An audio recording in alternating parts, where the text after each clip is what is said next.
Salam Nusantara, Rahayu untuk Kisanak semua. Bertemu lagi dengan Herlando di Sasana Sastra. Ya, Kisanak semua, hari ini kita akan mempelajari sebuah sejarah yang menjadi legenda, dan legenda menjadi sebuah sejarah, dipercaya gitu ya. Entah itu dari komik gitu kan, entah itu dari cerita rakyat gitu ya. Nah, kenapa seperti itu? Nah, kita akan mempelajarinya. Nah, dan tentunya jangan lupa, yuk siapkan kopinya dan bakar rokoknya. Kita pelajari bareng-bareng.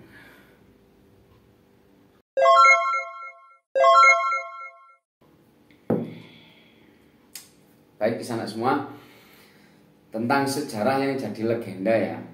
Nah, kita akan bahas dulu tentang sejarah jadi legenda. Nah, nanti yang kedua kita bahas juga legenda yang jadi sejarah. Nah, tentunya kenapa sih kok sejarah itu akhirnya seiring perkembangan zaman menjadi sebuah legenda? Ini jelas ada tujuan ya, kenapa sebuah sejarah yang nyata-nyata ada akhirnya berubah menjadi legenda ya. Tujuan yang pertama adalah untuk menjaga kesucian peninggalan sejarah ya. Dalam hal ini tentunya candi ya, salah satunya adalah candi, bisa juga arca gitu ya. Nah, untuk menjaga kesuciannya ya, menjaga kelestariannya juga, akhirnya para orang tua-tua kita dulu membuat sebuah cerita, dan dari cerita itu bertujuan agar orang-orang yang ingin tahu tempat tersebut atau candi tersebut tidak berlaku sembarangan. Itu yang pertama. Kemudian yang kedua adalah untuk memudahkan anak kecil dalam mempelajari sejarah ya. Jadi cerita sejarah ini memang disamarkan menjadi sebuah legenda ya. Kalau anak kecil seukuran TK, seukuran SD kemudian diberitahu bahwa ini adalah karyanya Wangsa Sanjaya, Wangsa Sailendra, tidak nutut pikirannya gitu ya. Dari anak kecil inilah akhirnya para pujangga ya, orang tua pada masa lalu akhirnya membuat sebuah legenda gitu. Dan akhirnya sayangnya ini menjadi turun temurun, dan akhirnya dipercaya sebuah candi, sebuah arca itu adalah hasil dari legenda gitu ya. Nah, dari sini tentunya banyak sekali contoh-contoh sejarah yang menjadi legenda ya. Dan ini akan saya ambilkan satu yang sudah sangat terkenal sekali, dan rekan-rekan semua mungkin juga sudah tahu, yaitu tentang legenda Roro Jonggrang ya. Yang singkat ceritanya ini ya. Nanti kalau untuk cerita selengkapnya silahkan, banyak sekali di media.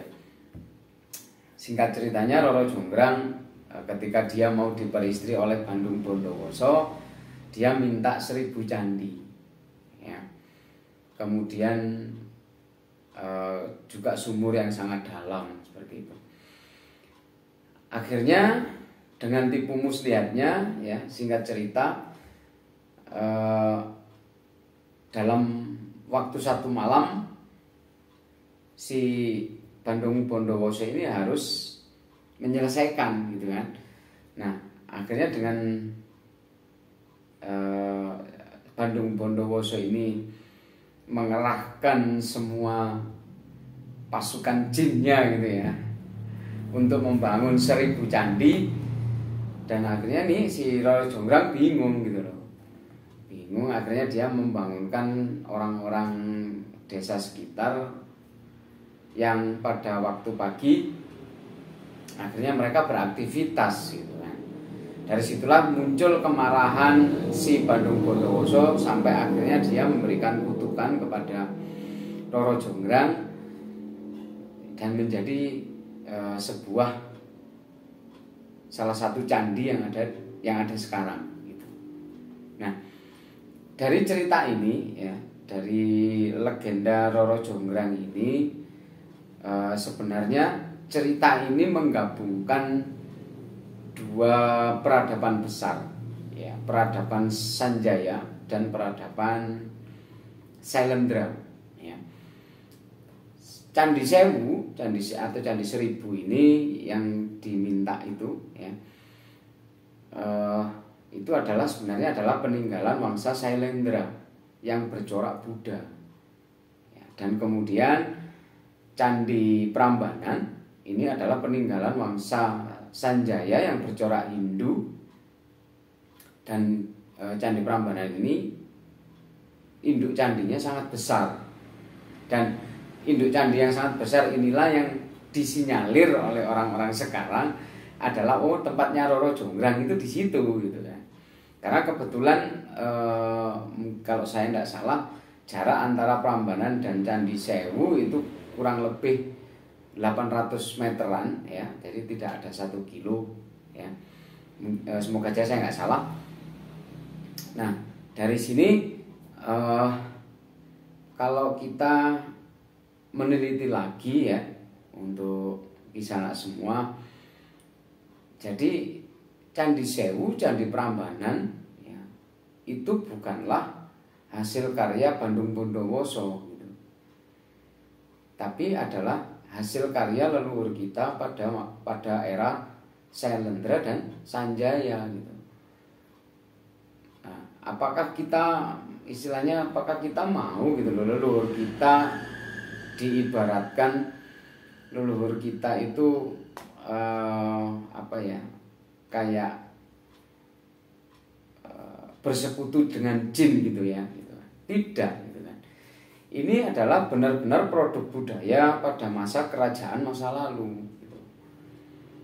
Ya, jadi karena tingginya karya seni ya, tingginya kreativitas leluhur kita sampai akhirnya pada masa itu kita bisa menikmati di saat ini gitu kan. Begitu megahnya. Nah, dari sini kita bisa bayangkan ya kan, apakah bisa sih orang-orang zaman sekarang ya bisa membangun candi yang seperti itu, Prambanan, Candi Sewu ataupun bahkan Borobudur dengan alat-alat yang masih seadanya ya, bukan dengan menggunakan alat-alat modern ya. Coba bayangkan itu. Nah, apakah itu hasil karya jin gitu kan? Bukan ya. Tapi itu adalah hasil karya leluhur kita yang memang benar-benar dengan daya kreativitasnya gitu. Jadi kalau misalkan Kisana semua atau mungkin keluarganya, temannya mungkin masih punya anggapan bahwa Candi Prambanan, Candi Sewu itu adalah sesuai dengan yang ada di buku ya kan, buku cerita rakyat gitu. Yuk kita jujurkan lagi ya, kita betulkan bahwa itu hanya sebuah cerita yang tujuannya untuk menjaga kesucian dan mempelajari, memberikan ajaran untuk anak-anak supaya memudahkan mereka dalam belajar sejarah seperti itu. Nah, sekarang yang menarik gitu. Yang menarik adalah bagaimana sebuah legenda menjadi sebuah sejarah gitu. Ya, dan ini saya menyaksikan sendiri ya kan di salah satu channel YouTube, saya lupa namanya, yang jelas itu ada ditemukan makam Arya Kamandanu gitu ya. Nah, jangan-jangan nanti juga ditemukan lagi makamnya Arya Dwi Pangga gitu ya, pendekar syair berdarah gitu. Nah, ini sangat lucu sekali ya, karena tidak diteliti secara ilmiah, akhirnya memunculkan itu ya nggak tahu untuk apa gitu kan. Yang jelas hal-hal seperti ini sangat menyesatkan masyarakat gitu. Nah, seperti yang kita ketahui bersama bahwa Arya Kamandanu, Arya Dwi Pangga, Empu Ranubaya, Empu Tong Bajil gitu ya, Empu Hanggareksa ya. Ini semua adalah cerita sandiwara radio. Ya, dan ini benar-benar karangan orang gitu. Pengarangnya adalah Bapak Estijab namanya ya. Yang mungkin di tahun 90-an ini atau 80-an ya, ini menjadi kegemaran masyarakat pada waktu itu gitu loh. Jadi ini bukan sejarah ya. Dan kebetulan si pengarang Bapak Estijab ini men-setting ceritanya hasil karya buah pikirannya di era Singhasari dan di era Majapahit ya. Tapi bukan berarti Arya Kamandanu, Arya Dwi Pangga dan lain sebagainya yang ada di sandiwara radio itu atau cerita rakyat itu benar-benar sejarah. Tidak gitu. Kalau kita masih mempercayai ini, bahkan mungkin suatu saat nanti enggak tahu, entah 10 tahun ke depan atau mungkin 5 tahun ke depan, oh ada sebuah konten ini makamnya Wiro Sableng, jangan-jangan seperti itu gitu ya. Oh ini makamnya si buta dari Gua Hantu gitu kan. Karena di gua ini ada sebuah makam gitu, atau ada sebuah candi gitu. Nah, jadi spekulasi-spekulasi yang seperti inilah yang akan menyesatkan kita, dan akhirnya seseorang akan mengira bahwa cerita Tutur Tinular ya sandiwara radio ini akhirnya mengatakan ini sebuah sejarah gitu. Padahal ini hanyalah sebuah legenda karya pujangga, karya sastrawan kita ya, tokoh yang bernama Estijab gitu. Ya, sekarang beliau sudah tidak ada. Nah, untuk tahu lebih lanjutnya teman-teman bisa cari di media tentang Estijab, pengarang Tutur Tinular, cerita Tutur Tinular gitu. Dan ini yang perlu kita takutkan ya kan, Kisanak semua. Bahkan jangan sampai ya kan sampai juga ditemukan oh ini dulu ada di negara, candi ini dulu ada di negara Madangkara gitu kan. Dan ini pasti candinya Brahma Kumbara gitu kan. Kadang kalau lihat channel-channel seperti itu saya ingin tertawa gitu. Tapi ya sebenarnya ini memang benar-benar menyesatkan ya. Gitu.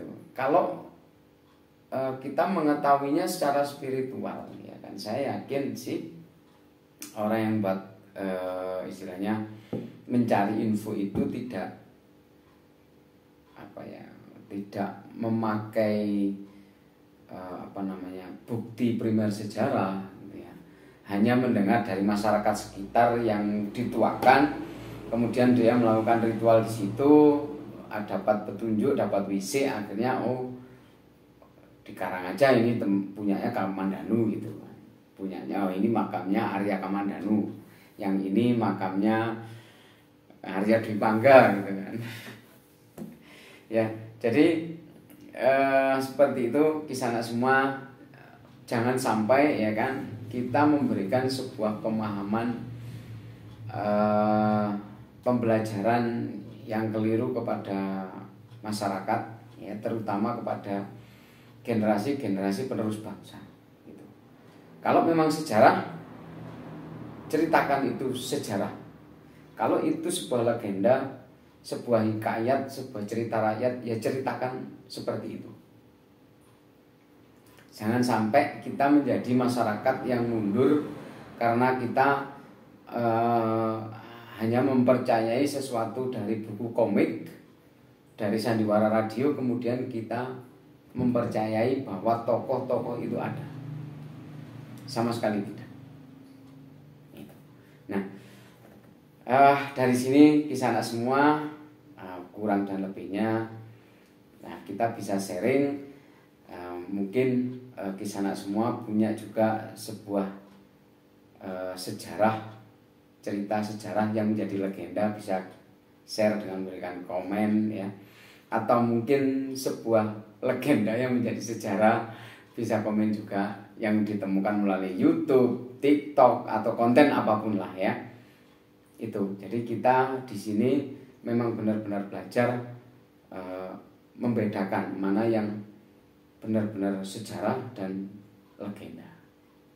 Itu. Semoga manfaat apa yang kita pelajari hari ini untuk kisah anak semua. Akhir kata, salam Nusantara, Rahayu.